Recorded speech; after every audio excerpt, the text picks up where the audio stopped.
여러분들 가운데 바둑의 조예가 있는 분들이 얼마나 계신지 모르겠는데 한국이란 아주 바둑의 명인 일본에서 활약하고 있는 조치훈 구단이 있습니다. 조치훈 구단이 얼마나 유명한지 일본 사람들이 바둑이 우리가 지금 더 잘하는 것 같아요.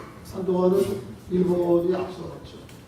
근데 그 일본에 아주 유명한 대국, 세 대국이 있는데 기성, 명인, 본인방이라고 하는 타이틀을 한꺼번에 주었습니다. 그것을 대삼관이라고 해요. 이전에 어느 누구도 그런 업적을 이루지 못했어요. 근데 1983년 언저리에는 이 대삼관을 3년 동안 유지했습니다. 이게 하니까 별로 놀리지도 않으시죠. 바둑을 좀 아시는 분들은 놀랍니다. 그 이후에도 어떤 사람도 그 근처에 가본 적이 없습니다. 조치훈 구단은 6살 때 부산에서 삼촌 조남철 기사의 손을 붙들고 비행기를 일본으로 타고 갔습니다. 오로지 뭐 때문에 바둑 하나를 위해서 자기 일생 전체를 뒤바꾼 것이죠. 그리고 11살 8개월 때에 단에 입문합니다. 11살 때 단에 입문해요. 일본 최초로. 그리고 그 이후에 아까 말씀드린 대삼관뿐만 아니고 타이틀이 뭐 수도 없이 많은데 숫자를 해야 되는 게 별로 의미가 없어요. 조치훈 구단에게. 그 정도로 엄청난 바둑의 업적을 했습니다. 단지 뭐 때문에? 바둑 때문에 6살 때에 이영만리 탕으로 부모님을 뒤로 하고 형제들을 뒤로 하고 간 거죠. 6살짜리의 결단이 뭐 순수하게 조치훈 자신만의 결단만 아니었으려고 생각되지만 그럼에도 불구하고 주변 사람들의 권유에 대해서 기꺼이 동의하고 어머니, 아버지 일을 6살 때 뒤로 할 만큼 바둑에 대한 열정과 또 비전과 꿈이 그들에게 있던 거죠. 조치훈 기사의 지난 과거사를 잠깐 좀 살펴보면서 예수님을 따르는 것이 이런 거 아닐까? 예수님의 제자가 된다고 하는 것이 이런 거 아닐까? 그런 생각이 들었어요. 오늘 본문 말씀은 예수님께서 예수님을 따르는 사람들에게 예수님의 제자는 이런 것이다 라고 하는 제자도를 크게 세 가지로 말씀하셨어요. 말씀을 통해서 우리가 주님을 따르고 주님을 믿고 섬긴다는 것이 무엇인지 한 번 더 확인하는 시간 되시기를 바랍니다. 25절 다시 한번 읽어볼까요? 25절, 26절 읽어보겠습니다. 시작.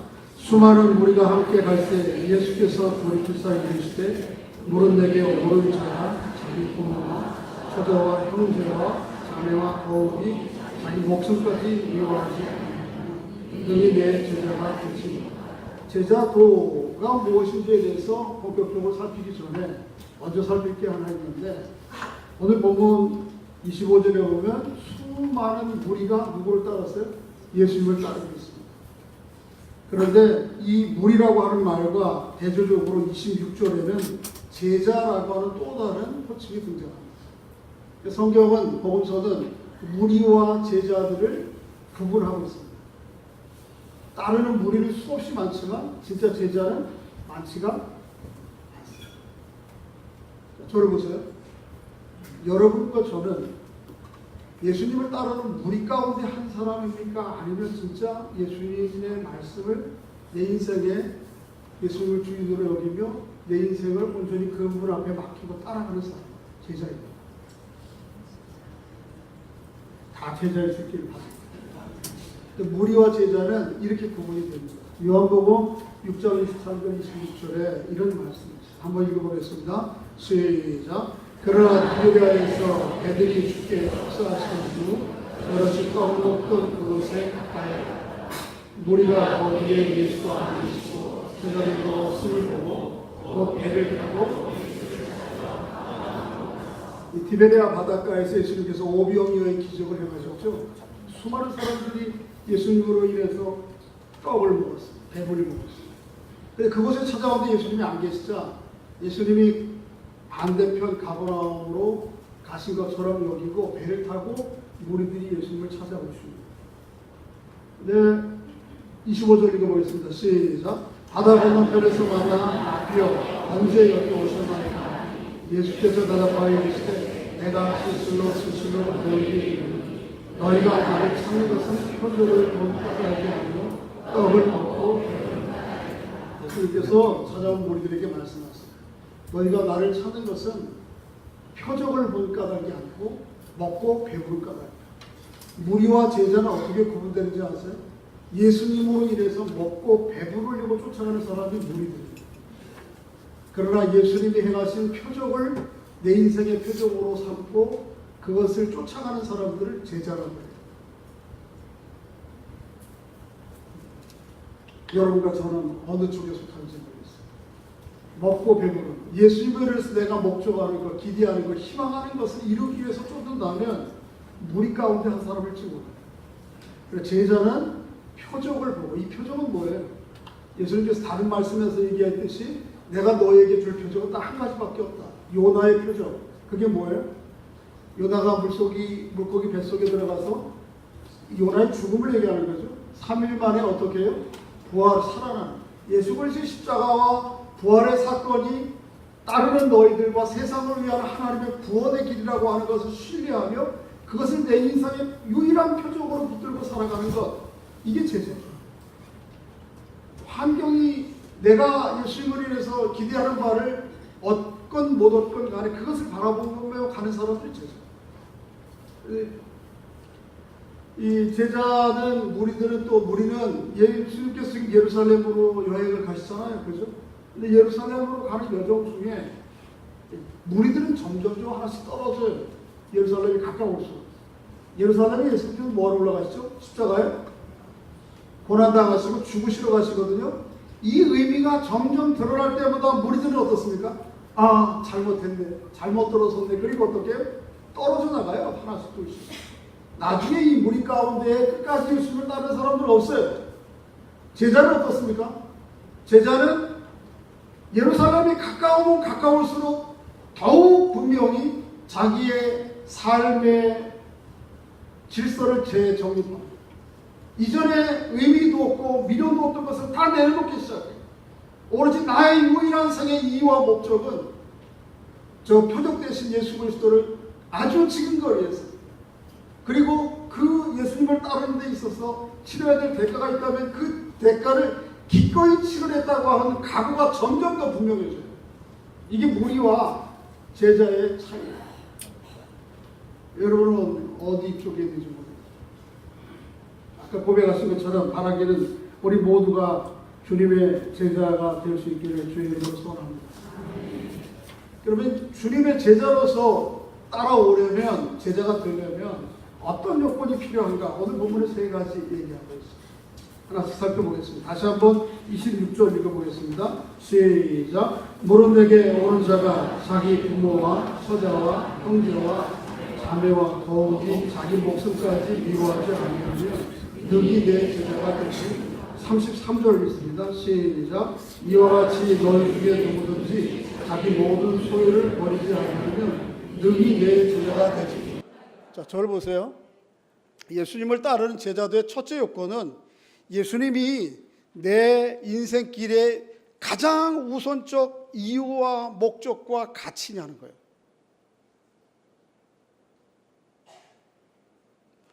예수님과 내가 예수님을 따라가는 이 중간에 어느 누구도 끼어들 수 없는, 그 무엇도 끼어들 수 없는 것으로 여기고 그 주님을 따르냐.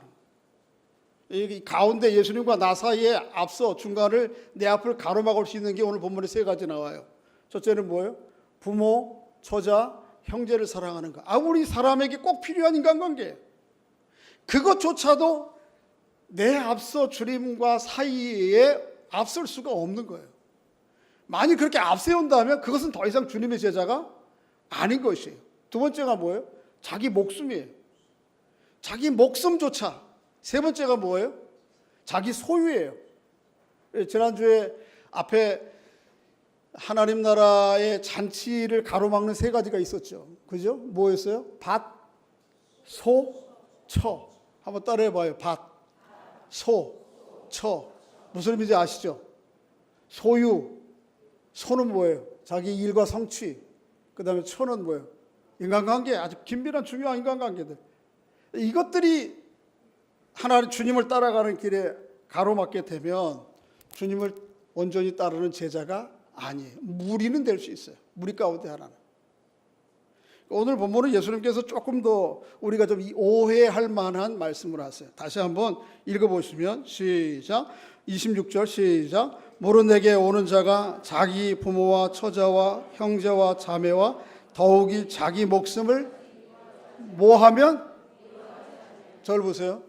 이 잘못 오해하면 기독교가 부모, 형제, 처자도 미워하는, 그거에 대한 책임과 사랑도 없는 그런 기독교로 오해되기 쉬운데 잘 이해하셔야 돼요. 그게 아니에요. 여기 내 부모, 형제, 처자를 미워한다 이 말은 예수님 당시에 썼던 셈적 언어의 과장법이에요.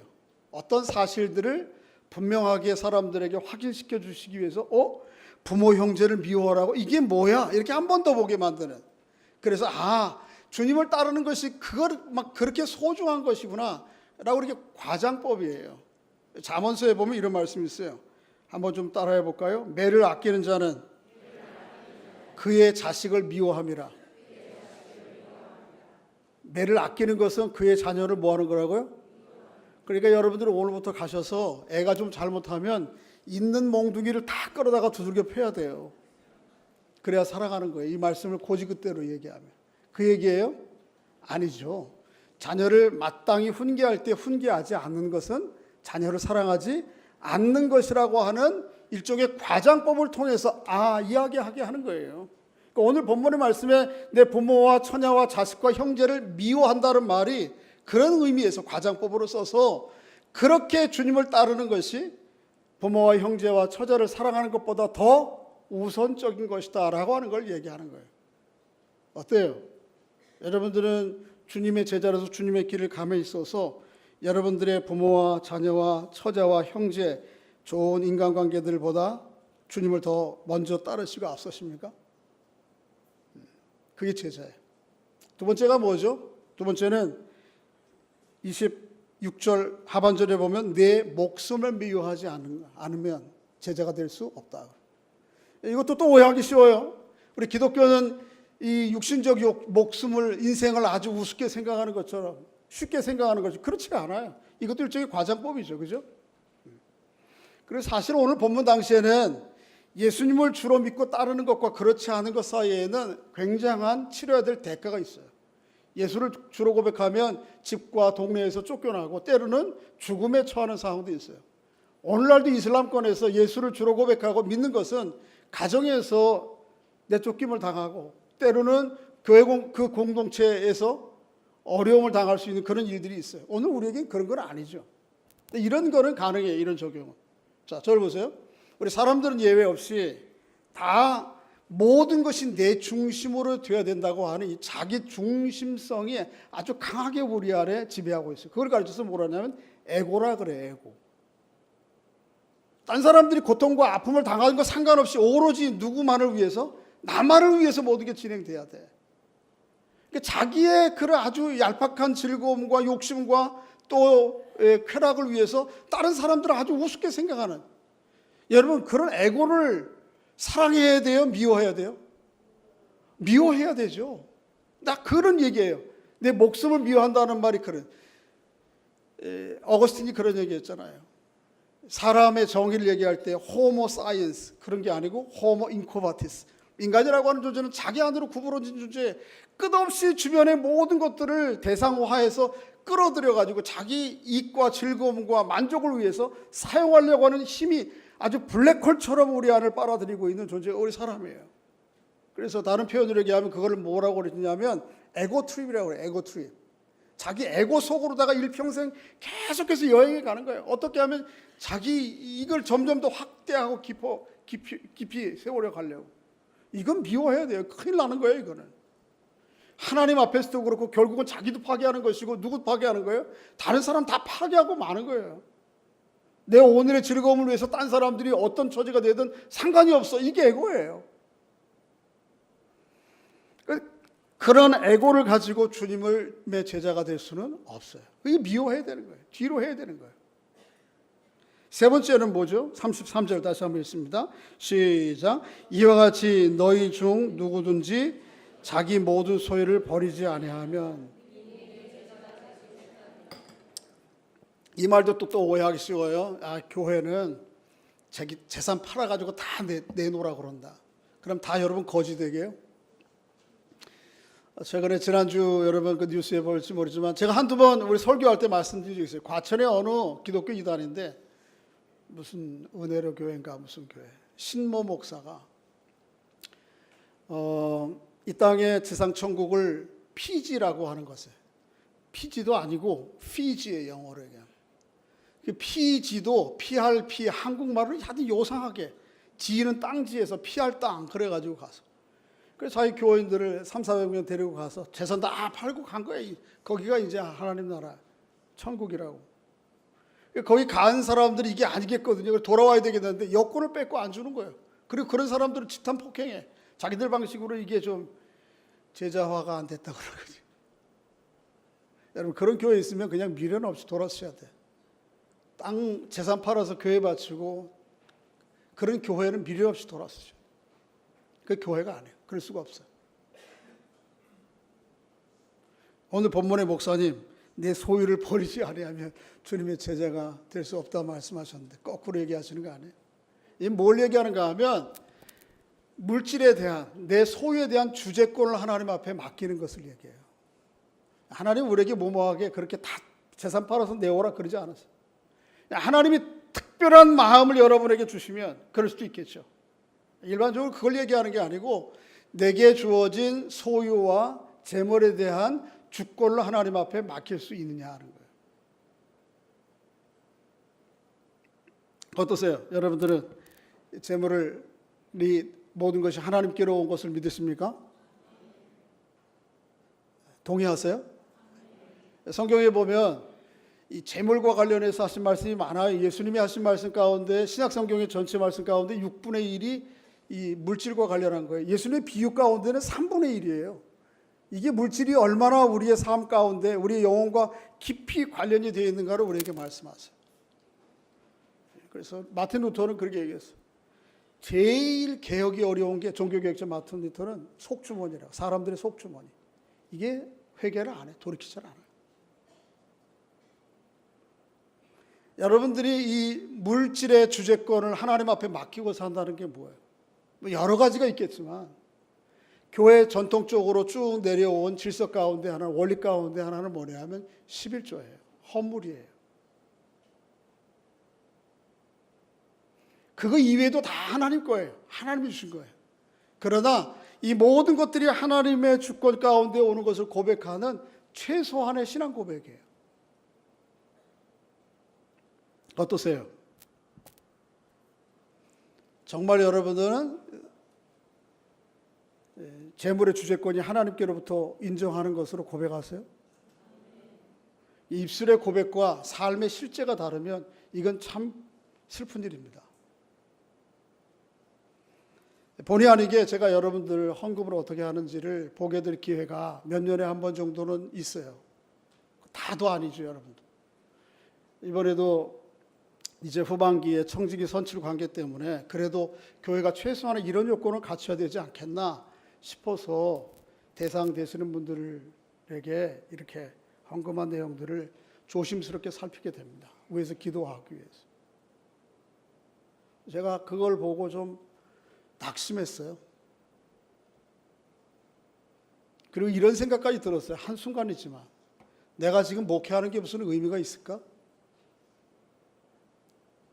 설교를 내가 1년이나 한 것도 아니고 전도사 때부터 하면 30년 동안.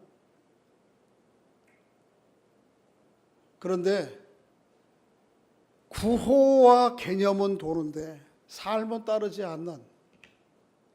그래서 어떤 분들을 보면 이런 집사님은 11조를 할 형편이 안 될 텐데 오히려 도움을 받아야 될 텐데 이런 분들은 그러면 좀 안 해도 괜찮을 것 같은데 모르겠어요. 하나님 앞에 그 말은 어떻게 될지. 근데 제 인간적인 마음에 그런 생각이 드는 분들이 계세요. 어떤 분들은 아니 형제가 왜 못하지? 그 정도로 어려운 거야? 힘든 거야?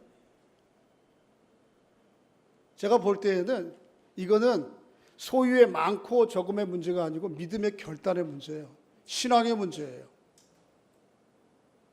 오늘 이 시대에는 물질이 이전 시대보다 더 아주 결정적으로 지배하는 시대예요. 적당히 우리가 그냥 넘어가면 안 되는 문제예요. 이 문제는. 오늘부터라도 여러분 결단하시고 하셔야 되는 거예요. 하면 하는 거예요. 나보다 아주 어려운 힘들 가운데에도 정말 하나님의 주권을 신뢰하고 바라보면서 하는 형제들, 자매들이 있다는 걸 기억하세요. 그분들과 비교할 수 없을 정도로 외적인 조건이 나음에도 불구하고 나는 전혀 그거하고 상관없는 것 같이.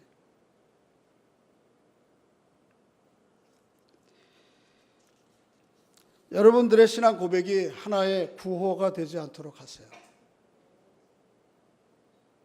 예수님께서 예루살렘으로 점점 가까우면 가까울수록 구호하면서 떡 먹는 게 배부러서 따랐던 무리들은 다 떨어져요.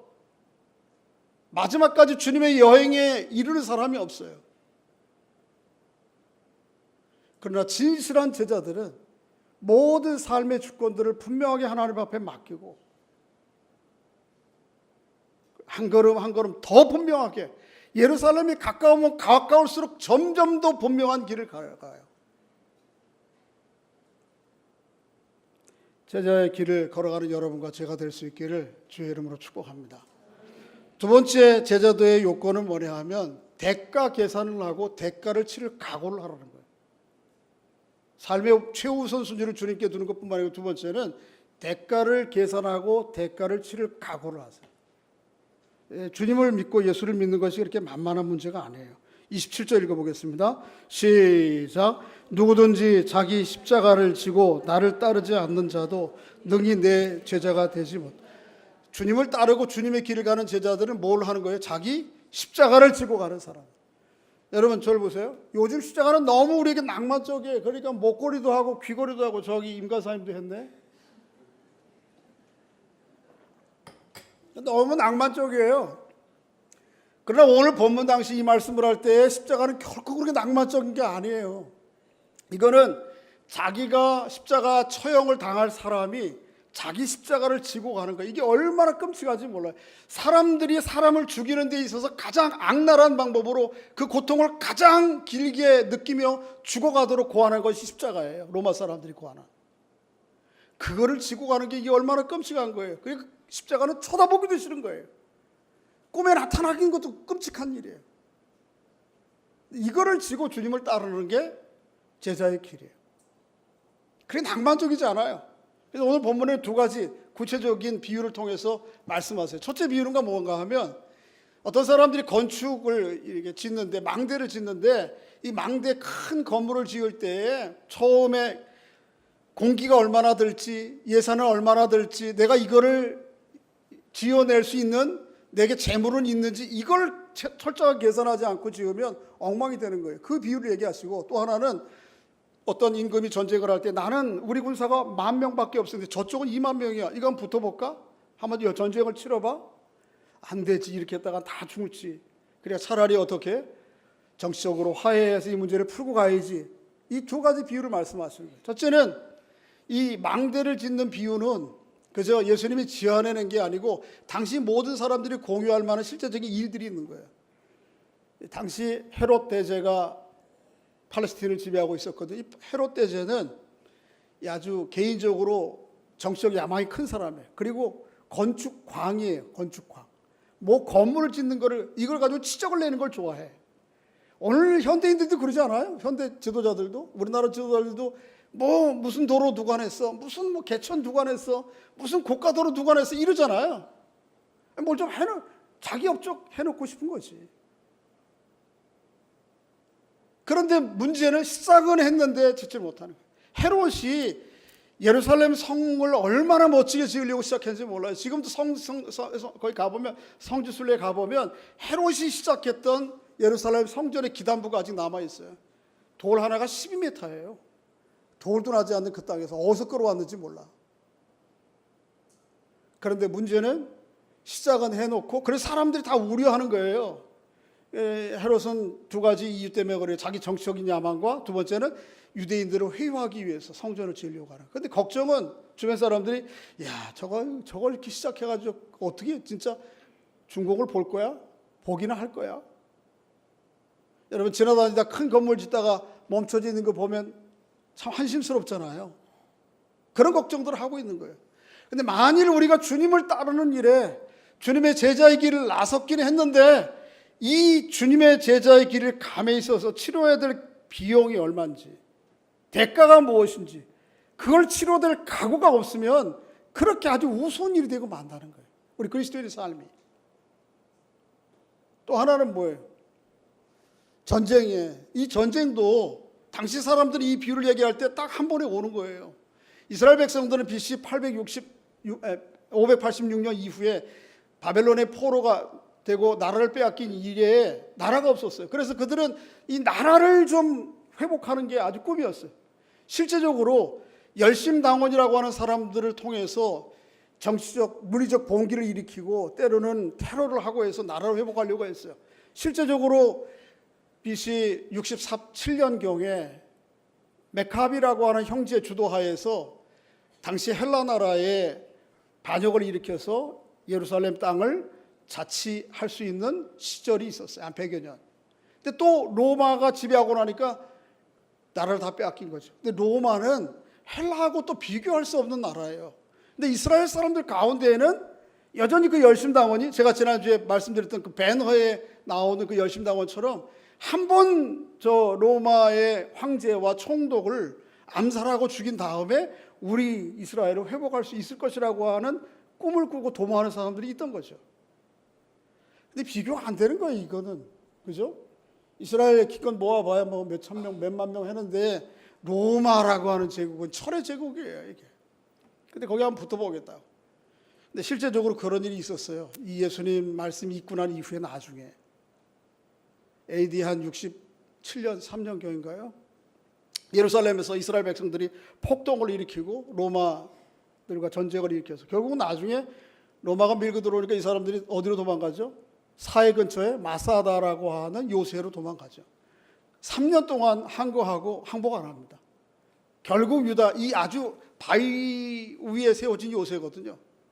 이거를 로마 사람들도 군인들도 어떻게 올라가지를 못해요. 너무 험하니까. 올라가다 다 죽는 거예요. 그러니까 로마 사람들도 대단하죠.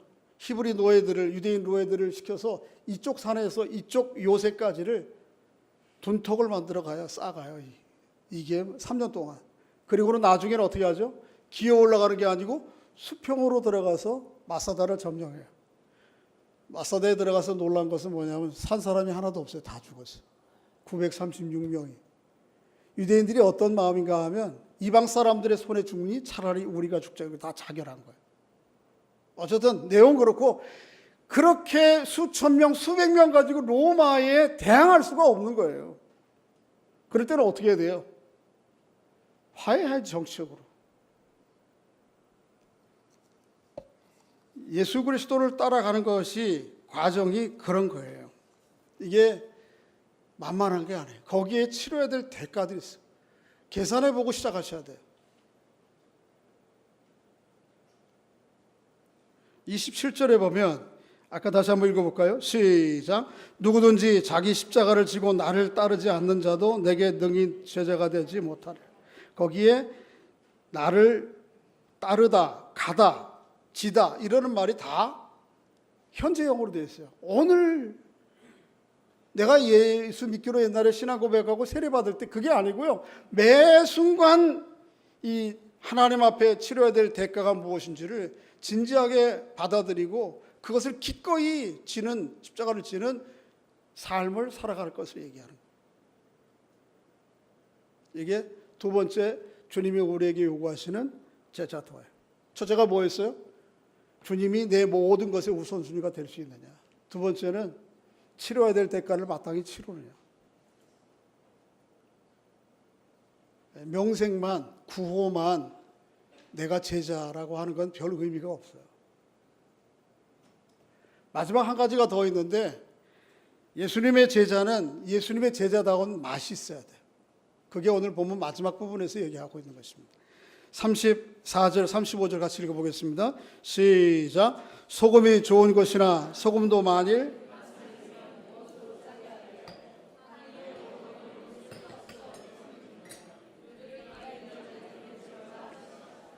네, 소금이 맛을 잃으면 어떤 거예요? 쓸모가 있어요, 없어요? 소금이 오늘 우리에게도 별로 중요하지 않아요, 그죠? 시장에서 얼마든지 살 수 있으니까. 소금은 이 본문 당시에 소금은 굉장히 중요한 거였어요. 소금이라고 하는 단어가 영어로 salt거든요. SALT. 이게 어디에서 왔는가 하면 라틴어 살라스라고 하는 말에서 왔어요. 이 살라스라는 말이 샐러리하고 비슷한 말이에요. 이게 뭔 말인가 하면 군인들에게 월급을 줄 때에 소금으로 줬어요. 이게 그 정도로 귀한 거예요. 거기서 나온 말이에요. 군인들의 월급을 뭘로 받아서? 소금으로. 한때는 금보다 귀한 때가 있었어요. 지역적으로 좀. 이 소금 때문에 전쟁이 고대에서부터 1800년대까지 있었어요. 그 정도로 소금이 귀한 거예요. 소금이 그렇지만 맛을 잃으면 뭐예요? 아무것도 안 해요. 이거. 도로 포장재도 안 돼. 마찬가지로 주님을 따르는 제자들이 주님의 맛을 잃어버리면 주님의 제자가 이렇게 소금과 같이 아주 귀중한 것이지만 아주 땅에 버려져서 사람들에게 짓밟히는 것밖에 안 되는 거예요. 여러분과 저에게 주님의 제자라고 우리가 스스로 없이 고백했는데 그런 제자의 맛이 있는지 짠맛이 있는지를 늘 확인해야 돼요. 뭐가 주님의 따르는 짠맛이에요? 첫째는 여러 가지로 얘기할 수 있겠지만 첫째는 믿음이에요. 믿음. 뭐라고요? 믿음. 세상은 자기 인생의 정처를 어디에 둘 데가 없어서 매 순간 아주 사소한 것 작은 것 하나에도 아주 근본 뿌리부터 흔들리는 사람들이 너무 많아요. 이 세상이 그래요. 내 인생의 닷을 어디에다가 내릴지를 모르고 그래서 마치 작은 파도에도 그저 배 전체가 전복될 만큼 흔들리는 삶을 이 세상은 살아가요. 근데 예수 믿는 사람들은 자신의 인생의 닷을 견고한 뿌리 예수 그리스도에게 걸고 비록 삶의 표면에는 이런저런 환난과 시련이 있어서 흔들리고 때로는 풍랑도 맞겠지만 그럼에도 불구하고 흔들리지 아니하는 담담한 삶을 살아가는 이 맛이 있어야 되는 거예요. 뭐 짠 거 뭐 하나면 이게 또 사람들이 세상이 뒤집어지는 것처럼 그러고 이거 좋다면 또 이것 때문에 뭐 그러고 이거 못하면 또 이것 때문에 난리가 나고 그게 아니고 내 인생의 닻이 견고한 하나님 그리스도 앞에 묶였기 때문에 삶의 시련과 어려운 풍랑이 있어도 그것 때문에 흔들리지 아니하는 히브리서에 보면 이런 말씀이 있어요. 한번 읽어보겠습니다. 시작. 그러므로 우리가 흔들리지 않는 나라를 받았은즉 은혜를 받자 이로 말미암아 경건과 두려움으로 하나님을 기쁘시고 우리는 흔들리지 아니하는 하나님의 나라와 그 예수 그리스도에게 우리 인생의 닷을 걸었어요. 여러분 주변 사람들에게 예수 믿는다고 해서 그 고난과 어려움이 없는 거 아니에요. 다 있어요. 그럼에도 불구하고 어떻게 해요? 순간에 고통과 어려움과 슬픔은 있지만 그것 때문에 상이 중론하지 않는 거예요. 그래서 주변 사람들이 도대체 저 사람은 저 안에 뭐 때문에 저렇게 제정신인가? 저 상황 가운데에서 할 정도로 주님 앞에 견고히 붙들려서 흔들리지 않아요. 이게 제자의 맛이에요. 제자. 두 번째는 소망이에요. 뭐가 있어야 된다고요? 소망이 있어요. 소망에게 비슷한 말이 한국말이 있어요. 그게 뭐죠? 소망과 비슷한 한국말. 다 이민 오셨나 봐요. 소망과 비슷한 한국말 희망이 있어요. 희망. 근데 프랑스의 기독교 철학자 자크 엘류는 이 소망과 희망을 구분해서 얘기해요. 저는 그 말에 동의해요. 희망은 뭐냐 하면 내가 인간적으로 삶의 여정 가운데서 이루어졌으면 하는 기대와 소망, 희망, 그거를 희망이라고 그래요. 예를 들어서 이번에 대학 입시에 성적 잘 나왔으면 좋겠다. 이 공무원 시험 봤는데 합격했으면 좋겠다. 병이 들었는데 이 병이 빨리 낫으면 좋겠다. 이런 모든 삶의 여정 가운데 우리가 가질 수 있는 희망, 이거 다 좋은 거예요. 그러나 소망은 다른 거예요. 소망은 뭔가 하면, 소망은 예수 그리스도의 재림과 그 결과로 말미암아 주어질 모든 것들에 대한 기대, 그게 소망이에요. 이 소망은 누구로부터 오는 거죠? 전적으로 하나님께로부터 오는 거예요. 우리의 희망은 때로는 마음 먹고 꿈꿔도 그대로 안 이루어지는 것들도 태반이지만, 소망은 반드시 어떻게 해요? 이루어지고 성취돼. 이 그리스도인들이 이 소망, 주님의 재림과 개인적으로는 부활의 은혜의 확신 가운데 붙들리면, 그러면 이 희망이 무너져도 그것 때문에 좌절하거나 낙심하지 않는데, 때로는 이 둘을 우리가 혼돈해서, 사도 바울이 사도행전 24장 15절에 벨릭스라고 하는 총독 앞에서 이런 고백을 합니다. 한번 읽어보겠습니다. 시작. 그들이 기다리는 바 하나님을 향한 소망을 나도 가졌으니 곧 의인과 악인의 부활에 있으리라. 세상의 권력 앞에 죄인으로 끌려와서 살았으면, 목숨 좀 살려줬으면, 이건 희망이에요. 어떻게 좀 살아났으면. 그러나 사도 바울에게는 벨릭스 총독 앞에서 그 희망만을 갖는 게 아니고, 그에게 뭐가 있어요? 하나님을 향한 뭐가 있어요? 소망이 있어요. 결국 내가 붙들려가고 감옥에 갇히고 처형된다 할지라도 주님이 오시는 그때 의인과 악인들을 심판하기 위해서 부활의 때가 분명히 내게 오고 있음을 알고, 그것 때문에, 희망이 무너진 것 때문에 낙심하지 않는 소망, 이게 우리에게 있는 거예요. 그리스도인들. 이게 예수 믿는 사람의 맛이에요. 제자의 맛이에요. 세 번째는 사랑이에요. 사랑은 사랑이 너무 진부해져가지고 사랑의 대치어가 좀 나왔으면 좋겠어요. 사랑하니까 아주 전혀, 옛날은 우리 권사님들 보세요. 권사님들 옛날에 처녀시대 때, 젊을 때 사랑 얘기만 들어도 가슴이 어떻게 했어요? 벌렁벌렁 했거든. 내가 권사님 그 시대는 모르지만 하여튼 그럴 것 같아. 그죠? 너무 듣기도 좀 어떻게 해야 될지 모르겠을 것 같은, 내 것이 아니더라도 중립적인 단어 사랑만 해도 그랬는데, 요즘은 사랑이 너무 가짜 사랑도 많고 모조품도 많아가지고, 너무 모조품 사랑이 많아요. 그냥 TV만 틀면 사랑, 눈에 보이는 게 다 사랑, 노래 가사 다 사랑. 그렇게 가짜 모조품 사랑은 넘쳐나는데 진짜 사랑이 없어요. 찾기가 너무 힘들어. 근데 우리 그리스도인들에게는 세상에 범람하는 그런 모조품 사랑이 아닌 진짜 사랑이 있어요. 그 누구로부터 오는 사랑이에요? 하나님의 사랑이 우리 안에 있어요. 사도 바울이 로마서 5장에 보면 이런 말씀하고, 읽어봅니다. 시작. 소망이 우리에게 부끄럽게 하지 아니함은 우리에게 주신 성령으로 말미암아 하나님의 사랑이 우리의 마음에, 하나님의 사랑이 우리 보여져 있어요. 세상적인 그런 에로스적인 사랑이나 또 다른 좀 모조품 가짜 사랑이 아닌 하나님의 사랑이 우리에게 보여졌어요. 그걸 조금 더 사도 바울은 6절, 8절, 10절에서 부연 설명합니다. 이런 사랑이에요. 6절 시작. 우리가 아직 연약할 때 기약대로 그리스도께서 경건치 않은 자를 위하여, 세상은 약한 자들은 밟고 지나가는 거예요. 그러나 주님은 어떻게 해요? 약한 나를 더 긍휼히 여기시고 나를 위해서 어떻게 해요? 대신 죽으시는 거예요. 이게 하나님의 사랑이에요. 8절 있습니다. 시작. 우리가 아직 죄인 되었을 때 그리스도께서 우리를 위하여 죽으심으로 하나님께서 우리에 대한 자기 사랑을, 세상은요 작은 문제와 사건과 죄만 가지고도 허물이 있어도 어떻게 하죠? 판단하고 비판하고 정죄하고 잘라버려요. 주님은 어때요? 우리가 죄인 되었을 때 기꺼이 자기를 내어주심으로 우리를 구원해 주세요. 하나 더, 그 정도가 아니죠. 10절 시작.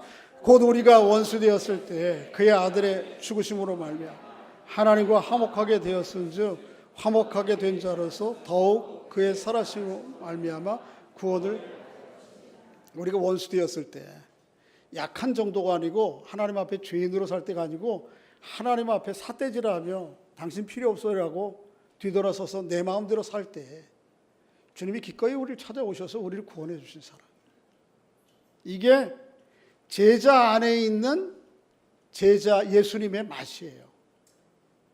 우리가 세상 사람들처럼 똑같이 그 기준을 가지고 사람들을 비판하고 정죄하고 갈라세우고 잘라낸다고 그러면 이게 그걸 보고 우리를 보고 주님의 제자라고 할까요? 이 사랑이 좀 더 구체화되면 그것은 긍휼이에요. 조금 더 구체적으로 사랑을 좀 풀어야겠냐, 불쌍히 여기는 거예요. 세상에는 참 비참한 일들이 많아요. 찬송가 511장 가운데 보면 이런 찬양이 있죠. 아세요? 515장. 눈을 들어 세상을 보라. 어두워진 세상 중에 곳곳마다 상한 영의 탄식 소리 들려온다. 빛을 잃은 많은 사람 길을 잃고 헤매이며 탕자처럼 기진하니 믿는 자여 어이할꼬. 한번 해볼까요? 눈을 들어 하늘을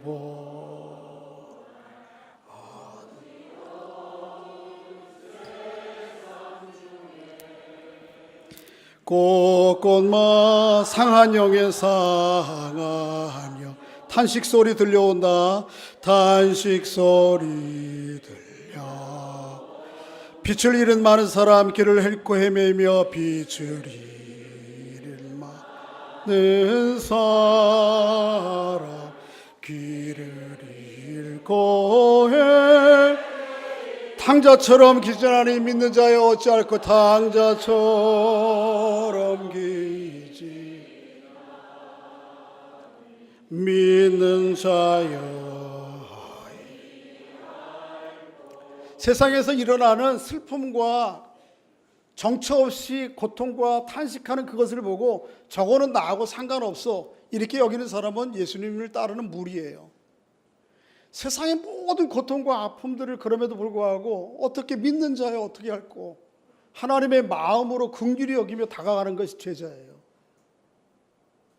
지난주에 우리 정치인 하나도 좀 슬픈 모습으로 세상을 떠났잖아요. 그거를 정치적 입장으로 보고 그것도 그리스도인들이 아주 단순한 논리로 자살은 하나님의 주신 생명을 해한 거기 때문에 저건 죄야, 마땅히 대가를 받아야 돼. 잘 죽었어. 아니죠. 주님이 그러셨을까요? 세상의 슬픔과 아픔에 대하여 그게 비록 원수라 할지라도요, 주님은 그렇게 여기실 수가 없어요. 세상의 모든 생명에 대해서 주님은 눈물을 흘리시는 거예요. 그러니까 여러분과 제가 꼭 이상한 문제가 아니더라도 세상의 모든 크고 작고 안팎에 가까운 내 주변에서 일어나는 문제만이 아니고 우리의 시각이 보이지 않고 느껴지지 않아서 할지라도 그럼에도 불구하고 종종 신문지상의 뉴스를 통해서 저 지구촌 반대편에 일어나는 아픔이라 할지라도 주님의 마음으로 긍휼히 여기시며 가는 거예요. 이 사랑이고요. 이 하나님의 사랑이 긍휼이에요. 이게 제자의 맛이에요.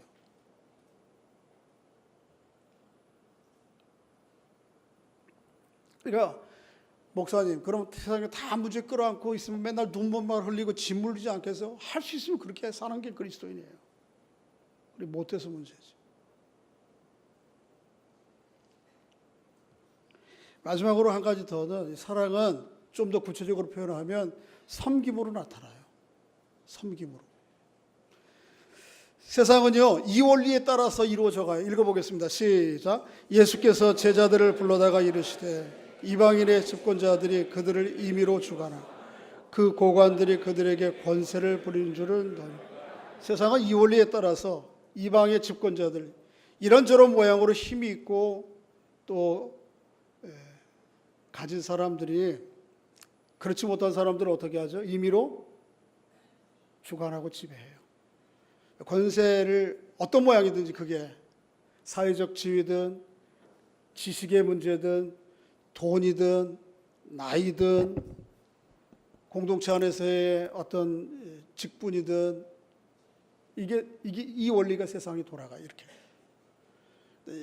제자는 어떻게 살아가느냐 하면 이 반대 원리로 살아가는 거예요. 읽어봅니다. 시작. 너희 중에는 그렇지 않아야 하나니 너희 중에 누구든지 크고자 하는 자는 너희를 섬기는 자라. 너희 중에 누구든지 으뜸이 되고자 하는 자는 너희 종.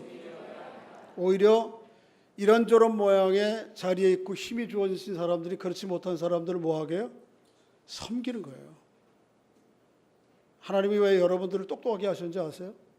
그렇지 못한 사람들에게 어떻게? 섬기라고. 어떻게 그들의 길을 조금 인도하고 좀 도와줄 수 있을까? 하나님이 여러분들에게 왜 재물 주신지 아세요? 물론 여러분 하나님 주신 그것을 통해서 기쁨을 누리셔야 되죠. 그러나 그것만 멈추면 하나님 주신 목적과 의도를 파악하지 못하는, 그렇지 못한 사람들에게 손을 내밀라고 주신 거예요. 이거는 세상이 살아가는 삶의 방식과 정반대죠. 그래서 전복적 삶이라 그렇게. 이게 되게 힘들어요, 이게.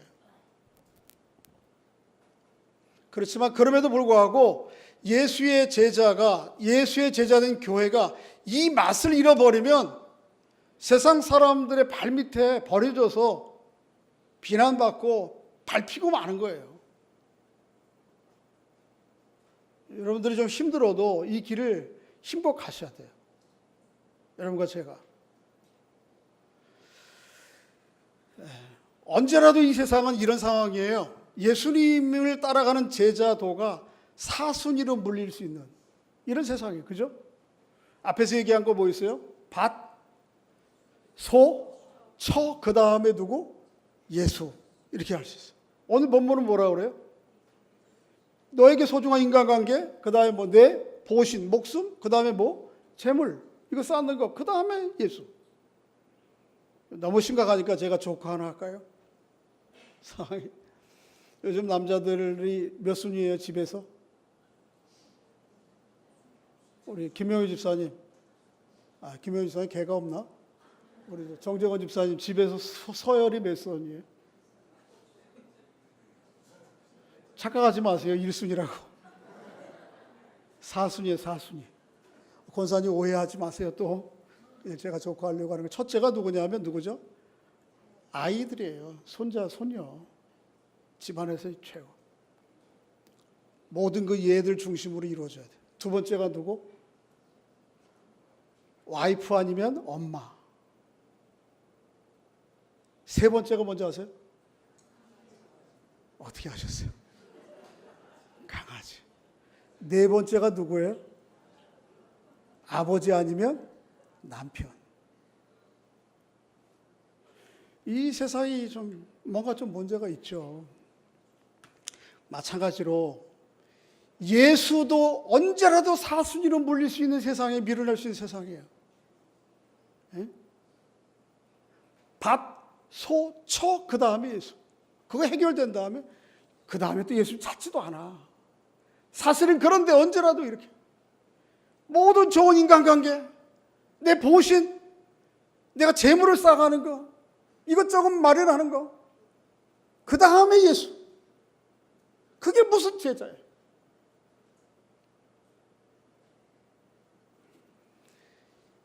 이 삶의 구조를 역행하며 살아가는 거 그렇게 쉽지가 않아요. 그렇게 살아가려고 그러면 세상이 오히려 어떻게 할 수 있어요? 저항하고 때로는 비난하고 욕할 수 있어요. 그럼에도 불구하고 이 길을 가는 게 제자의 길이에요. 자, 말씀을 한 군데 찾고 마치겠습니다. 예수님께서 예루살렘으로 올라가시고 가시고자 하는 여정 가운데 한 바리새인이 찾아와서 이렇게 얘기합니다. 제가 세번역 성경으로 찾았어요. 좀 이해가 쉽게 위해서 읽어보겠습니다. 시작.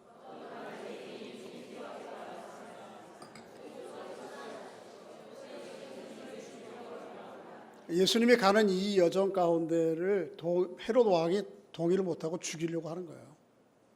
그러니까 예수님의 길을 가는 데에는 이런 저항과 위험과 두려움이 있어요. 문제들이 있어요. 그러니까 이런 두려움이 나타나면 다 도망가는 거죠. 예수님 그 다음 절 아주 우리에게, 제가 그것을 오늘 설교 본문 제목으로 삼아갔는데요. 이렇게 말씀하세요. 시작. 오늘과 내일 그리고 그 다음 날에도 나는 내 갈 길을 가야 예루살렘 밖에서 예언자가 죽을 수는 없다. 어떤 죽음의 위협이 방해와 반대와 시련이 따라도 오늘과 내일 그리고 그 다음 날에도 나는 내 길을 가야 합니다. 여러분과 저도 마찬가지. 어떤 제자의 길에 어려움이 있어도 오늘과 내일 그리고 그 다음 날에도 여전히 그 길을 가야 됩니다. 흔들림 없이. 예수님께서 예루살렘 밖에서 선지자가 죽는 일이 없다 하신 것처럼 우리도 그 예루살렘 하나님이 마지막 이루실 새하늘과 새 땅이 이루어지기 전까지 밖에서 죽으면 안 돼. 쓰러지면 안 돼. 포기하면 안 돼. 거기까지 주님과 같이 가야 돼. 그런 주님의 제자들 될 수 있기를 주의 이름으로 축복합니다. 다시 한번 좀 마지막 여기 성경 구절 읽어보겠습니다. 한번 따라해 보겠습니다. 오늘과 내일 그리고 그 다음 날에도 나는 내 갈 길을 갈 것입니다. 제자의 길을 신실하게 걸어가는 여러분과 제가 될 수 있기를 주의 이름으로 축복합니다. 이 시간 우리 함께 기도할 때에 여러분 한번 자신들을 생각해 보십시오. 내가 과연 무리인가 주님인가. 남들이 같이 이렇게 휩쓸려 가다 보면 이게 그 제자의 길인 것 같았는데 아닌 걸 수 있어요. 늦지 않았어요. 지금 다시 한번 주님이 우리에게 요청하시는 거예요. 제자의 길에 들어서라고. 그래서 내 삶의 최우선순위를 주님께 두고 치러야 될 대가가 있더라도 감당하겠습니다 하는 각오로 또 그리스도 제자다운 진정한 맛을 세상 가운데 드러내며 내가 주님과 같이 오늘과 내일 그리고 다음 날에도 내 갈 길을 가겠습니다 하는 각오로 우리 자신들을 돌아보면서 한 1, 2분 함께 기도하고 마치겠습니다. 아버지 하나님 은혜 감사합니다. 저희들을 사랑하셔서 이 무더운 날이지만 주의 전에 함께 모여 예배하며 또 하나님 말씀 나눌 수 있도록 인도해 주시니 감사합니다. 우리가 주님을 따른다고 하면서도 주님의 제자라고 하면서도 실제적으로는 무리 가운데 한 사람으로 관망하며 또 이것저것 재보고 실력이 없다 싶으면 먹을 것이 없다 싶으면 뒤돌아서는 그런 마음으로 그런 자세로 주님을 따라가는 것이 아닌지요. 하나님 저희들을 긍휼히 여겨 주시기를 원합니다. 하나님 주님 오늘 말씀 가운데 다시 한번 부르시는데 온전히 주님의 길에 들어설 수 있도록 인도해 주옵소서. 그렇습니다. 주님과 우리 사이에 끼어들 그 무엇도 없습니다. 주님만이 내 최고의 가치요 이유요 삶의 목적이요 방법입니다라고 고백하며 따르게 하시고 그 길 감에 있어서 치러야 될 대가가 있다면 기꺼이 치르겠다고 하는 각오로 또 우리 주님 나를 위해서 보여주신 하나님 나라의 생명의 맛을 내 삶을 통해 드러내며 살아가는 그렇게 오늘도 내일도 그 다음 날에도 제자의 길을 가는 저희들 될 수 있도록 주님 인도해 주시옵소서.